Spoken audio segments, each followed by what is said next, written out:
myself and helping myself. Um, I've done so much. I've joined different organizations, helping them feed the people. I've helped my beloved Miss Movita Johnson with her food give out that was up 52nd Street. Yeah, that's been pretty much just any way I can help the people, any way I can provide a resource. So yeah, Yeah, that's so my it's been life. an amazing journey. So we're here with Adrienne Perry. Adrienne is a returning citizen. She's come back and she's really begun to get her life together. And I've been excited to watch because I've seen you in class, I've seen you motivated doing the work, but more importantly, I've seen you out in the community. And I was wondering if you could share for us a little bit about the work that you're doing, because I think it's inspiring to hear all of the different organizations that you've been helping, in particular, your work with Mural Arts. Yes, well, Mural Arts, we have returning citizens or women who have been impacted with the criminal justice system. Just trying to first restore their hope that just because what they put to you on paper, that does not dictate who you are. So once we accomplish that, we help them with any resources. We have a lot of women, like I'm going to mention a few. We have a Danny Summons. She is an inspiring author. She's a returning citizen. You have Ebony Franks. She does beautiful hair. You have Miss Rashida Elliott. She has been a religious warrior for the people, and she works with Mothers in Charge. You have Valerie Todd, who was also a returning citizen, and she makes sure that you build a great connection with God.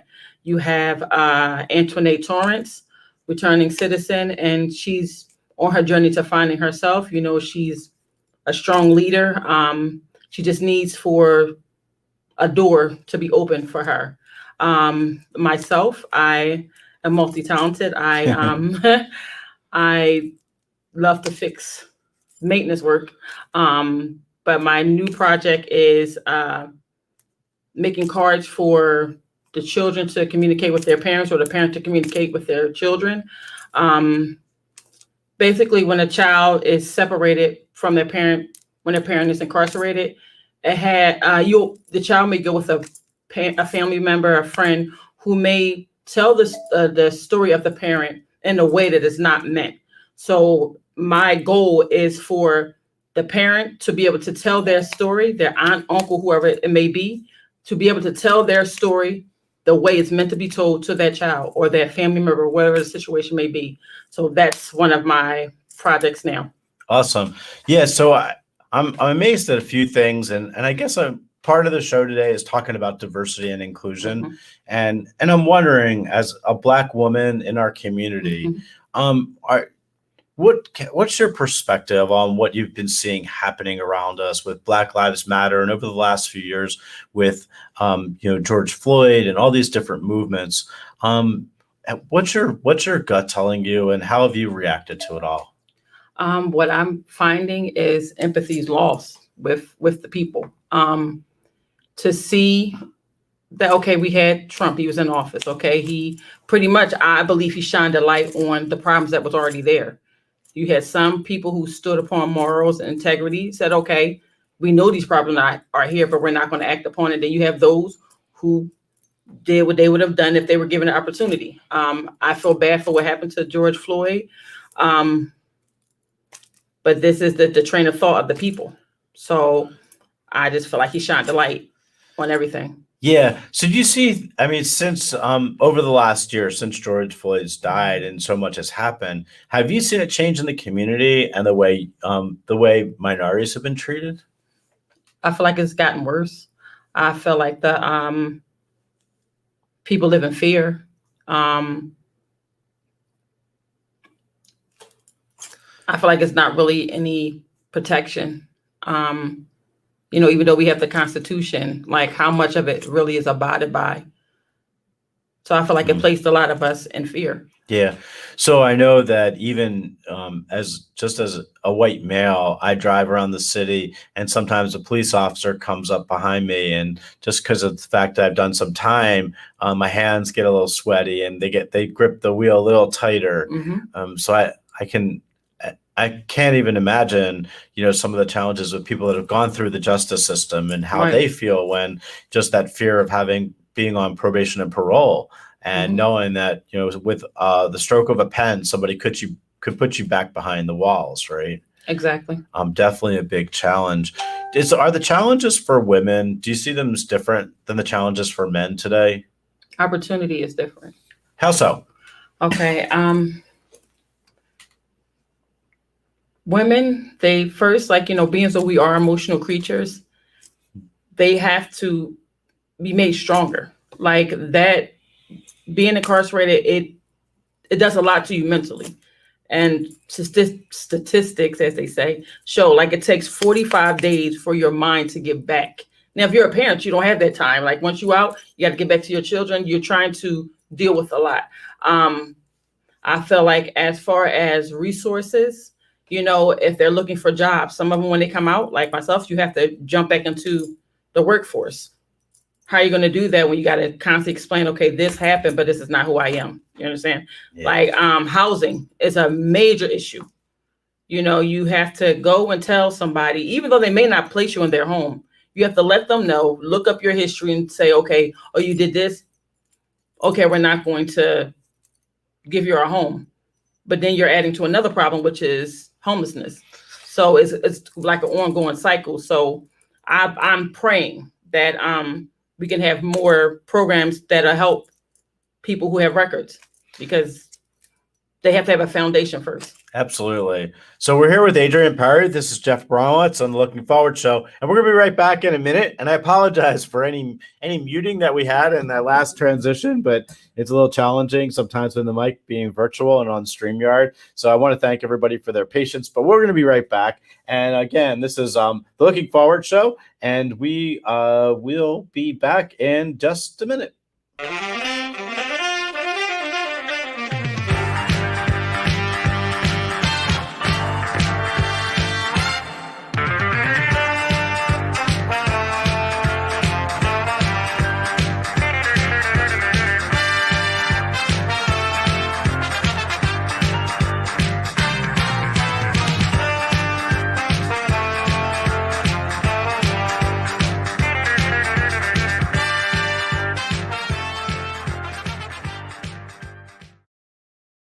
Okay, Looking Forward. This is Jeff Abramowitz. We're at the Looking Forward Show, and I'm here with the famous Adrienne Parry.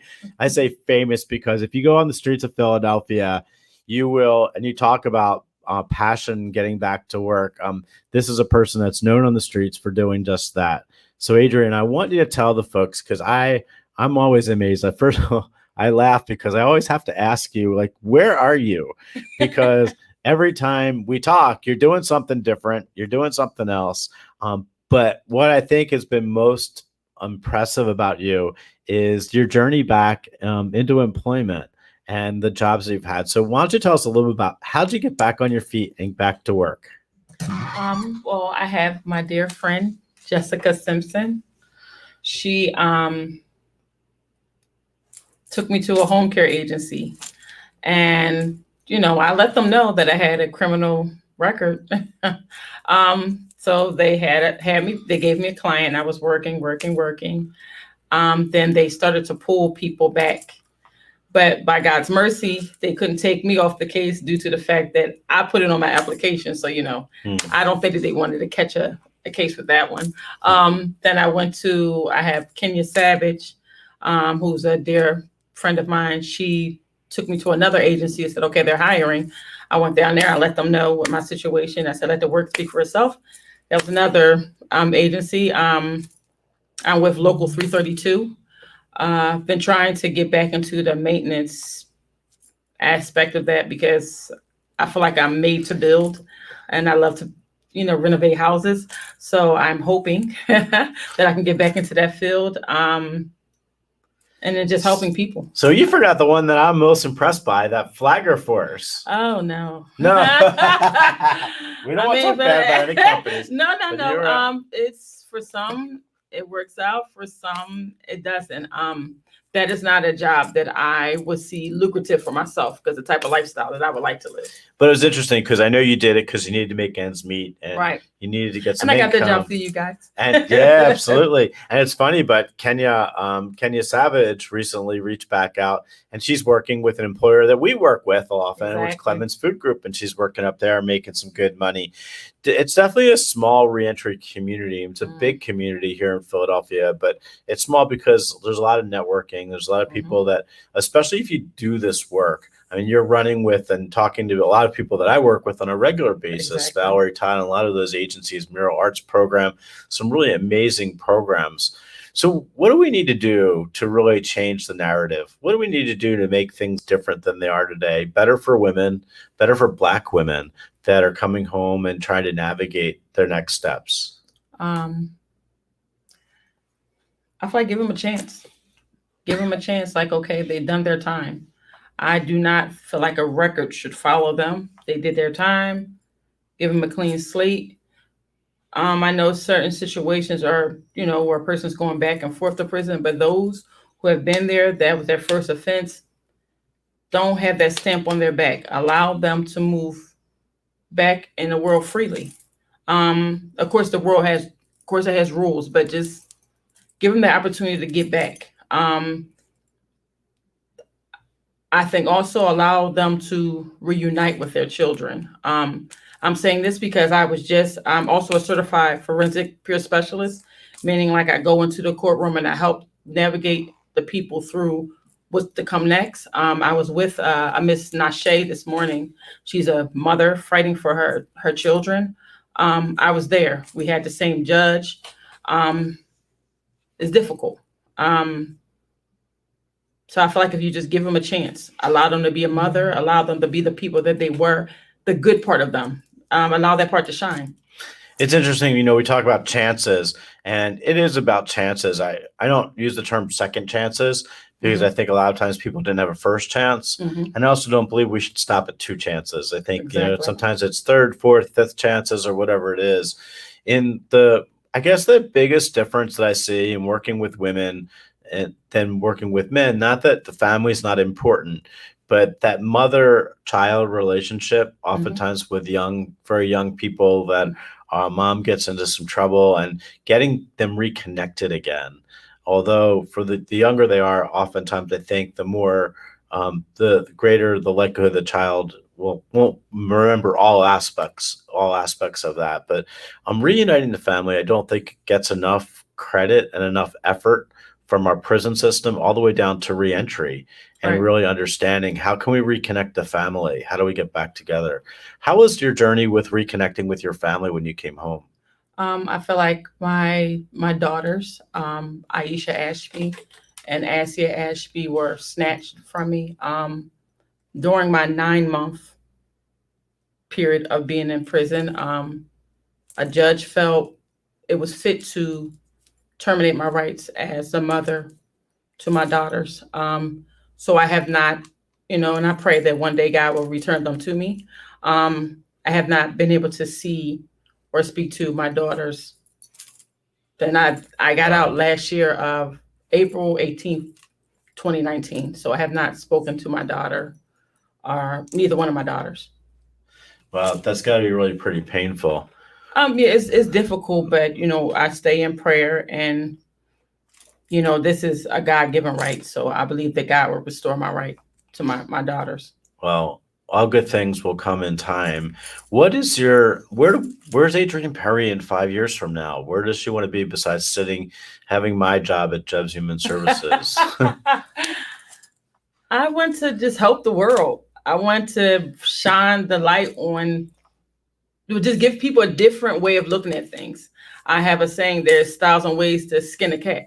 So a way that may work for you may not work for the next person, but just keep on trying until you get it, till the world gets it, that we all mess up. We all make mistakes, but you got to have forgiveness. Just forgive the people, move forward, as long as they're not killing people, I'm just saying, or anything, because you can't forgive them. So I talked earlier in the show about the challenges in certain areas of our city. I was in Kensington, Allegheny today, and it definitely is an area that needs some support right now. I mean, we go through, and I was amazed at just people just sitting there with needles in their arms, just as if they were conducting their daily activities, which they probably were.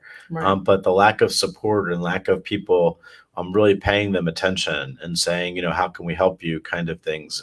And I really challenged by us, just closing a blind eye to that and believing that we can allow this to go on in our city without doing more. So I know you're in that area often, Right. and I know you're down there. What's your take on it, and what should we be doing in Kensington and Allegheny and areas like that? I believe that we have to teach one another how to cope.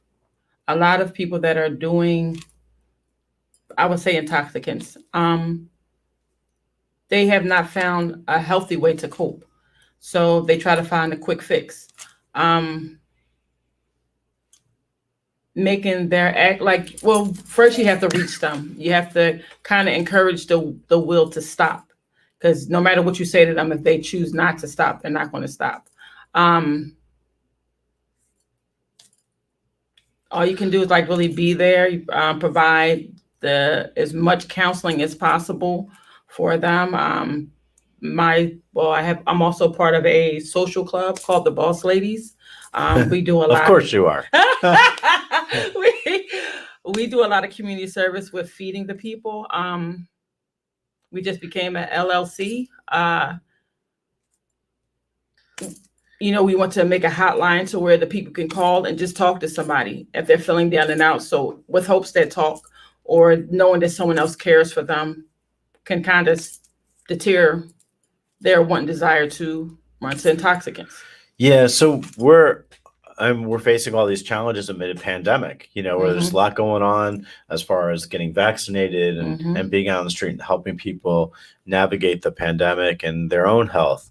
And so those are challenges. What would you say to women that are coming home now, and what pieces of advice would you give them?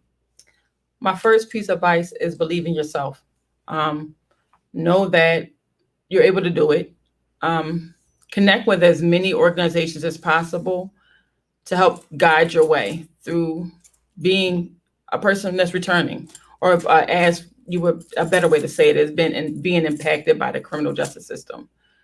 Know that there are people who care for you, and that you can do it. Like whatever your goals were before you got locked up or been put in a box, as I say, you can still reach that goal. So, but you are your best advertisement. So promote yourself. If you feel like you're lacking in areas, you can reach out to me, Adrienne Perry. You find me at Looking Forward.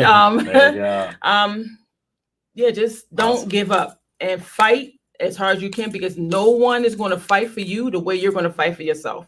No family member, no nothing. When you're in there by yourself, trust you me, when you come out, you're pretty much by yourself. So fight a big fight. There you go.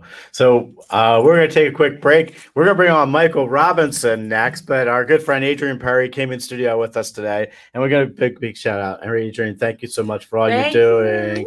And we'll be right back. We're Looking Forward in a minute.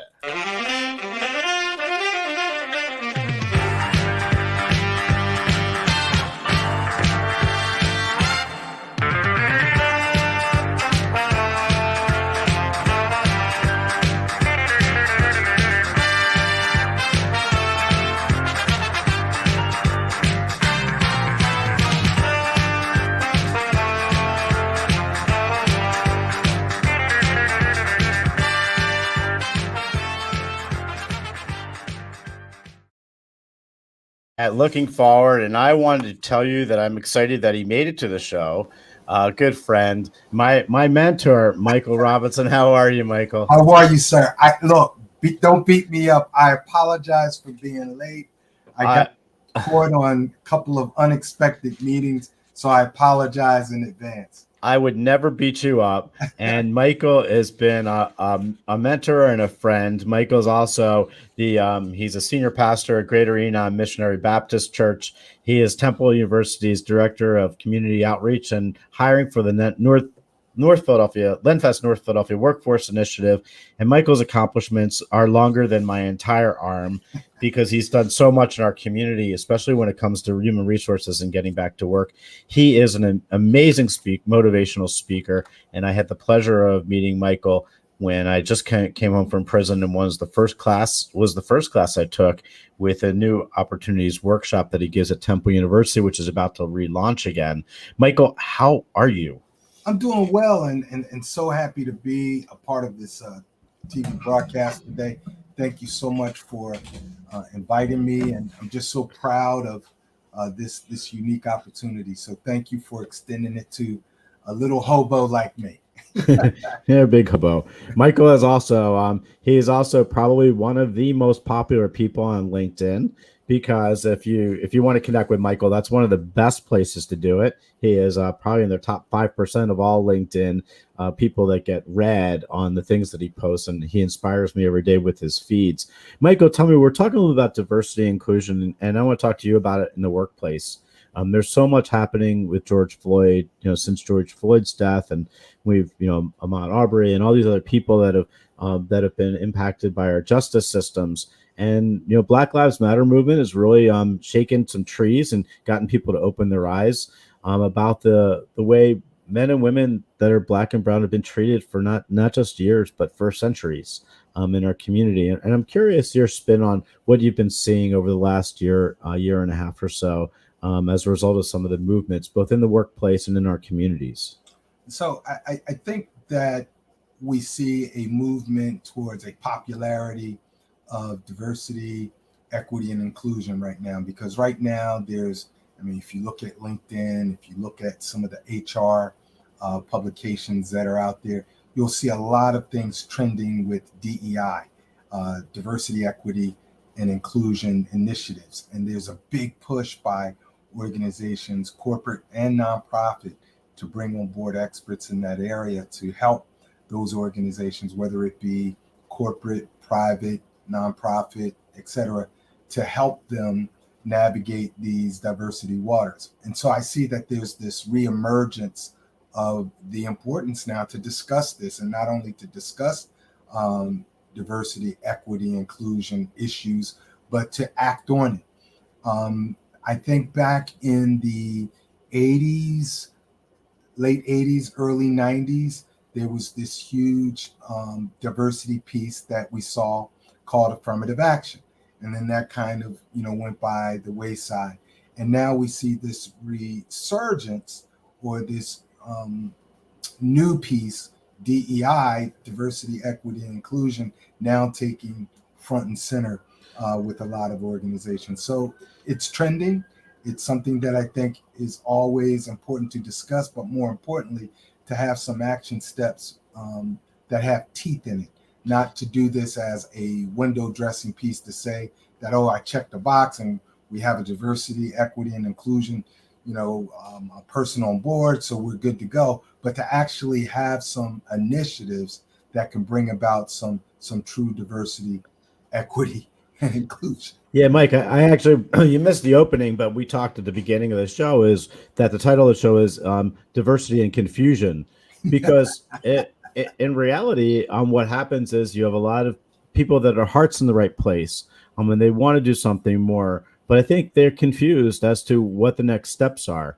And, I'll tell you, it was a battle that I had coming home and living in North Philadelphia, just trying to understand my own white privilege. And that was not part of my past, and understanding the challenges of the men and women that were Black and brown that now I was living in their community and the struggles that they had.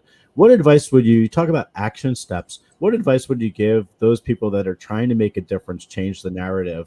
And what are the things that should be on their radar screen as they go through that journey? Well, that's a broad question, and I'm just going to approach it from some areas that I think would be helpful for the viewers. I think you have to be willing to want to go out into where the people are and connect with them. You're good at that. You're probably one of the greatest networkers I've ever met. You know how to bridge gaps between organizations and people, and organizations need to practice that. People are very comfortable being, homogenous in their workplaces. If I'm a white guy, I'm used to being around all white guys for the most part. And so when it comes to recruiting, when it comes to promotion, when it comes to, doling out projects on the job that are highly visible and very important projects, typically because it's a homogenous environment, I go to those who are familiar to me, those that I'm comfortable with. And as a white manager, typically that means I'm reaching out to other white individuals. And in most cases, other white males that look like me and typically have similar backgrounds that I can relate to. So if we're truly going to be champions of diversity, equity, and inclusion, as organizational leaders, we have to go out and bridge that gap with these organizations that, could possibly be pipelines of recruitment, pipelines of resources, of people who represent a more diverse clientele, a more diverse pipeline of employees that we can recruit. If I'm a business manager and I'm trying to hire accountants, I need to reach out to and develop and cultivate relationships with a national association of Black accountants. If I'm a hiring manager and I want to diversify my engineering organization, I need to reach out to a group like the National Society of Black Engineers, NSBE. If I'm a computer tech person in a major computer business or a startup tech company, and I'm trying to diversify my computer programming team, I want to reach out to the Black Data Processing Professional Association to recruit individuals. And so if I'm a company that's looking to diversify my attorneys, my staff attorneys, I want to reach out to the barristers in Philadelphia, which is the Black association that has Black judges and lawyers affiliated with them. And so not just reach out to these organizations for purposes of recruiting, but actually develop some cultivated relationships, build collaborative partnerships with them, partner with them on programs and activities that you're doing with your staff, programs and activities that those professional groups are doing, so that you're leveraging in a mutual way your strengths and your resources to these diversity organizations, and vice versa. They're leveraging their power of diversity to diversify the programs, services, and personnel for your organization. So not just make it, a one-way, a situation, but make it an exchange where you're leveraging strengths on both sides of the fence.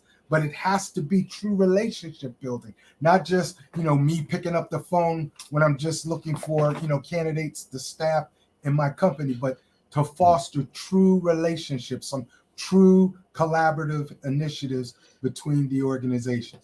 And it's simple stuff too, Mike. It's just a cup of coffee.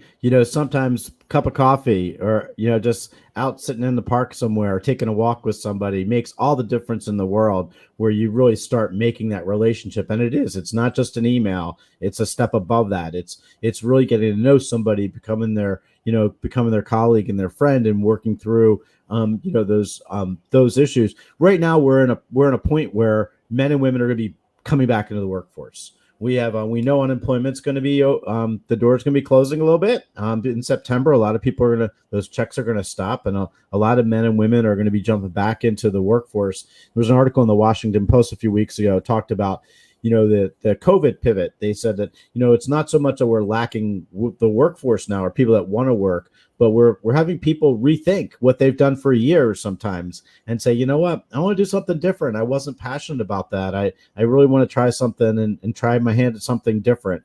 When it comes to engaging in the workforce right now, what advice would you give young people that are trying to get re-engaged? That, there's a huge labor market that's going to be opening up, and that is opened up now. We're seeing, people, they can't fill the jobs fast enough because they're just out there. What advice are you going to give people? Because I know that's kind of the sweet spot for you.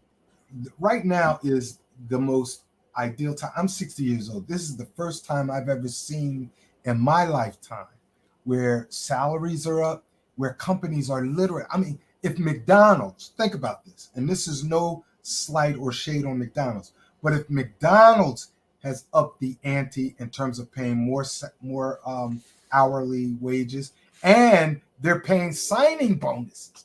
McDonald's is paying a signing bonus in some cases.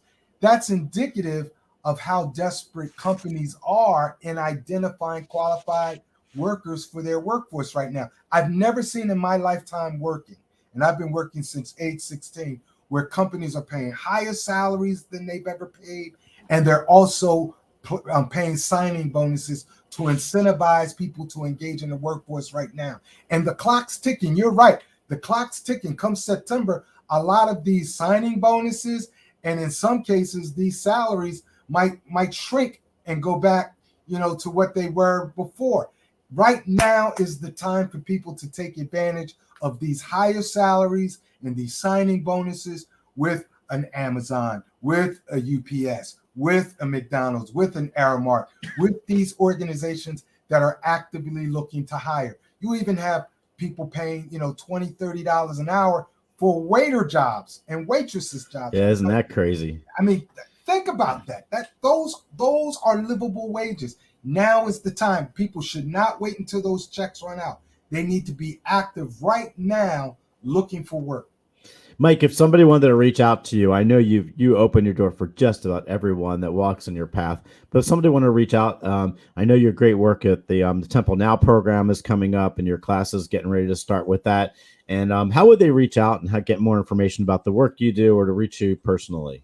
Absolutely. 215-204-0677. 215-204-0677. You don't have to talk to a secretary. That's my direct number. 215-204-0677. So you're not going to hear that very often across in the sectors that we work in, where somebody gives you their personal number to reach out to them. Mike, you've been a great friend over the past few years, and thank you for all you've done for me in my journey coming home and in the Now program. So I look forward to continuing to work with you, and I'm just amazed at your devotion and all the great things that you bring, not only to the North Philadelphia, the Lenfest North Philadelphia Workforce Initiative, but to Temple University as well. And thank you. And I love your bow ties. Love you, brother. There you go. So you're listening to Looking Forward, and we have about 30 seconds left before we go. When we leave you today, I just want to mention a few things. We have at the Looking Forward